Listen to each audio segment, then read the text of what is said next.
Hello, this is Uncle Jim. Don't know what I'm going to do today. Had lots of chores. Anyway, I'm going to do a cold start on the van to make sure the electrical is good now. Son figured it out. However, we have rabbits up here again. That's great. I've seen them in the driveway, so we got several rabbits around here. And that's good to see. Maybe we'll see the white weasel. Yes. And it's a beautiful day, so I'm gonna cold start this. Hasn't been started for a while.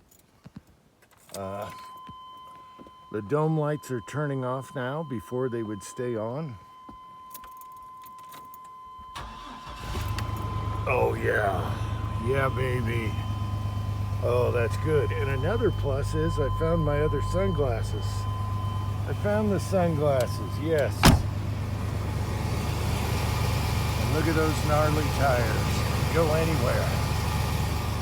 All right, that's good. I'm just gonna warm her up, and I just wanted to make sure everything works. Dome light turns off. Good to go. What do we do next? I might snowshoe. I might put on some snowshoes and go change the target or spray the swinger. Maybe change the target if I have the gumption. All right, so they both cold started and are purring like a kitten. I got to bring the truck around to the garage so I can blow off the engine because of a cat, and talk about the compressor line and some other stuff. All right, so before I had this electrical problem, my engine heat gauge stopped working and a rat had eaten the wire. So that was an easy fix. What do we got on here? 103,000. I think we're good to go. I think we solved the other problem thanks to my boy. And man, this thing will go anywhere. Okay, now I got to bring the truck around and clean out some rat cat. All right, now all we have to do is troubleshoot the locks, okay? Rear locks, side locks. Right now they're working when the door is fully open. But if the door is closed, nothing. Nothing. So it has something to do with the door being fully open. Maybe I'll take the side panel off and see if there's anything. I already checked the wires here that go from the two parts. Okay, so I brought my 4x4 F-250 Lariat around so I can blow off a rat's nest. It has 95,382 original miles. I bought it from the original owner. Okay, it's a stick with overdrive. I got 16 miles per gallon with cruise control going over all the passes with a tractor in the back. So how good is that? This thing's a monster. It has a trailer package and it's been a great truck. Even the seat isn't messed up. That's the original seat. Look at that. Look at that. Usually this is all messed up. You can always tell by the steering wheel and the foot pedals your mileage, okay? That's all original. And it's a great truck, and it was cheap, and it was a one owner. You know what trucks cost these days? And this is a 4x4, and it'll haul anything. This thing, it has the big engine, the 460. So there you go. All right, let's talk about other stuff. The other awesome thing I found out about this truck is we went over like 5 super steep passes with a full load, and I just threw it on cruise control. And the cruise control works off your booster on your brake there, and it doesn't deviate. You put it on cruise control, it never revs up and goes down. You guys that have used cruise control, if you're going up steep mountains, and it'll start revving and downshifting and all that. This thing, I put it in overdrive and just left it there. And the RPMs, I have a tack on, it comes with a tack. And it was the same RPM all the way here. All right, so 1,200, 1,300 miles, whatever it was, with a full load. So there's that. Anyway, we're going to talk about getting rid of rat nests on the engine so I don't burn that up. But I really want to talk about this line for your compressor. I did a review on this earlier. I should talk about the compressor also. We bought this compressor at Tractor Supply when they were on sale. And this is a big, huge compressor here. And it's quiet because it's belt operated. And it runs my son's power hammer right there. And it's also nice to have in this location. We also have water traps so we can spray paint with it or do whatever. And man, I got to talk about this compressor. We've had it for years and it's been awesome. We did our break-in and changed the oil on it, and it's amazing. I think in the side chat or live chat, I was talking to Kenny because he's in Arizona, and we were talking about, I asked him about his compressor and did it collect water? Because when I lived in Washington, I'm always emptying the water on the tank. You get a lot of water condensation and stuff. But here in Utah, there's no water that comes out of it. We try and drain the tank, there's nothing. And Kenny was the same way. So if you're in a dry environment, your compressor tank's gonna last forever. All right, so there's that. I wanna talk about this line here for compressors. All right, I did a video on this line because we started off using the cheap Harbor Freight rubber line, and it would start cracking and you knew it was going to burst sooner or later. And so we went with this line here.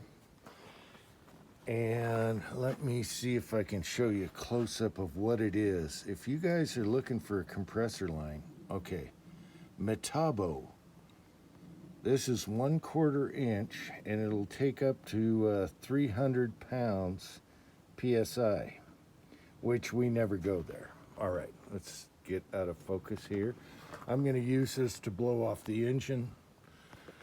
And everything's really handy because since the compressor's here, he can use everything. We can come over and pump up a tire or sandblast or do whatever we want. But I want to talk about this line here. Someone said, well, what about in the winter? Doesn't that get cold because it's not rubber? No. You can wrap it up just like a paint sprayer type line, okay? No problems.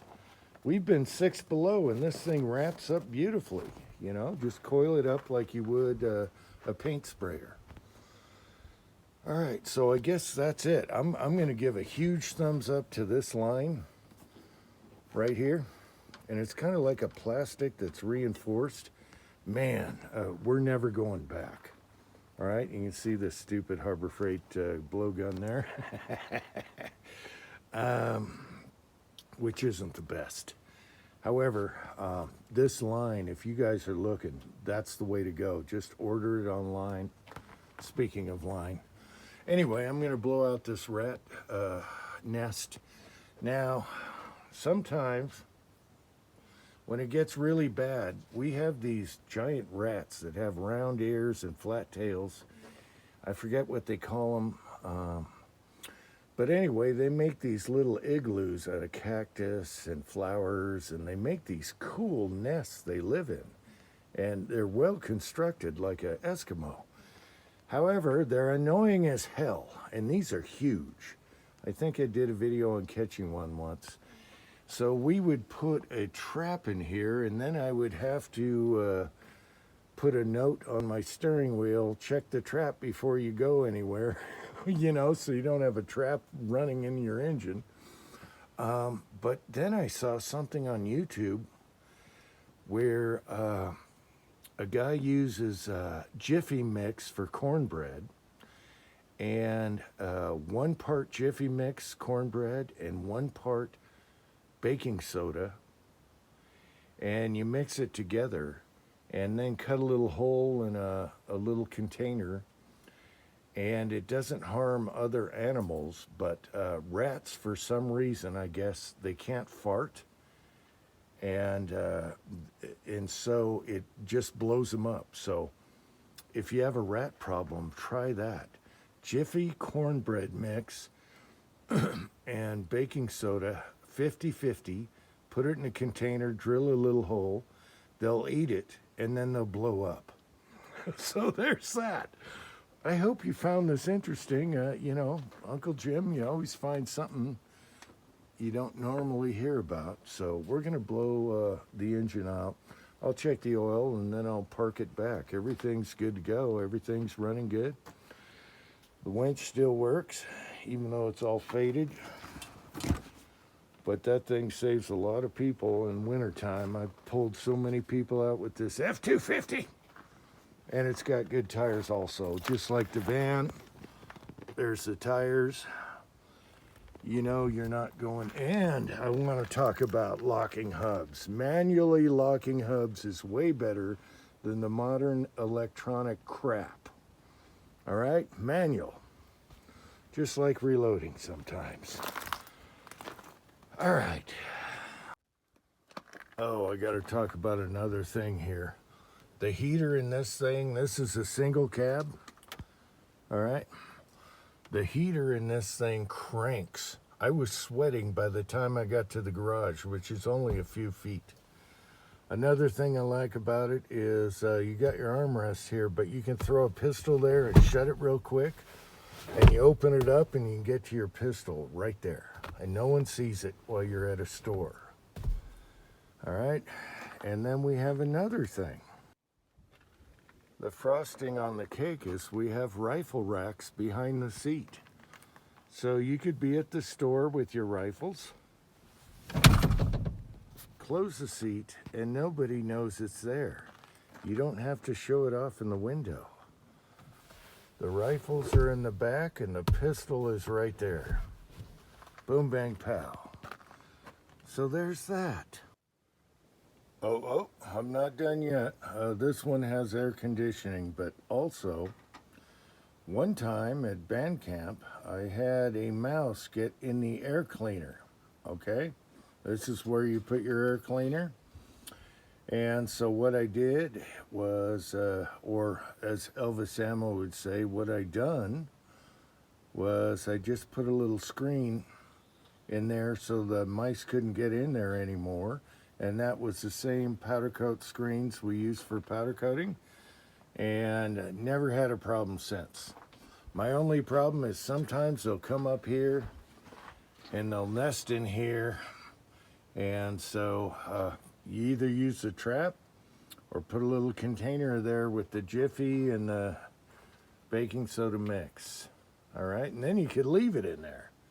Just put a little bit somewhere where it won't burn and get in the engine, and I'm going to try that next. Maybe we'll do a review on that. All right.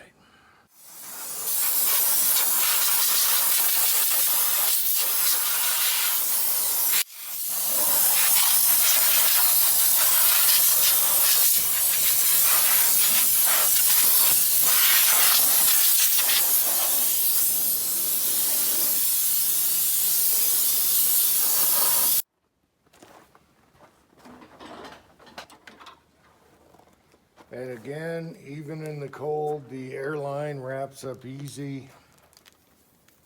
All right, so no problem. There you go. I recommend this highly. And that compressor. And that F-250. Okay, so the only problem with this truck is it's too damn tall. So you have to almost get on a bucket, but you can do it. All right, so I should get a bucket. This truck is tall. So I cleaned off the dipstick Jimmy, and it is full. So no problems there. Back to the parking spot it goes. All right. Oh, almost needed a bucket to stand on this thing. It's tall. However, the good news is when you go to change your oil, it's tall. You just crawl under, boom, bang, pow. No jack needed. All right. And it is a beautiful day, people. It is drop dead gorgeous out here. And it's t-shirt weather almost. All right, so I checked all the fluids. Everything's good to go. Turnkey, nothing needed. One thing I will recommend is using full synthetic motor oil, especially if you live in the cold. It's going to get to the cylinders and the valves right now, and I highly recommend full synthetic. And the leftovers, use on your guns. That's what I use. That's all I need. All right, so as a side note, that rifle rack in the back of the seat came from the original owner. He could have been a goofball like me, but he was a hunter, and he sprung the truck for a, look at all the snow in the back there. Oh yeah. He sprung the truck for a camper, and this thing can carry anything, really. But he put the rifle racks in the back. I haven't done nothing, really. And it's been good. So, full synthetic. On your guns, on your engines, boom, bang, pow. As another side note, I talked to Idaho Rogers while he was trucking by about 30 miles away, and we talked on the CB radio here that the original owner had put in, just like the rifle racks. So there's that. It's just awesome retro stuff. As a matter of fact, I still got a tape deck. No CD, but I'll take it. As a matter of fact, you can plug in a thing for your phone, and it sounds just the same, okay? So you can do that. All right. Until next time.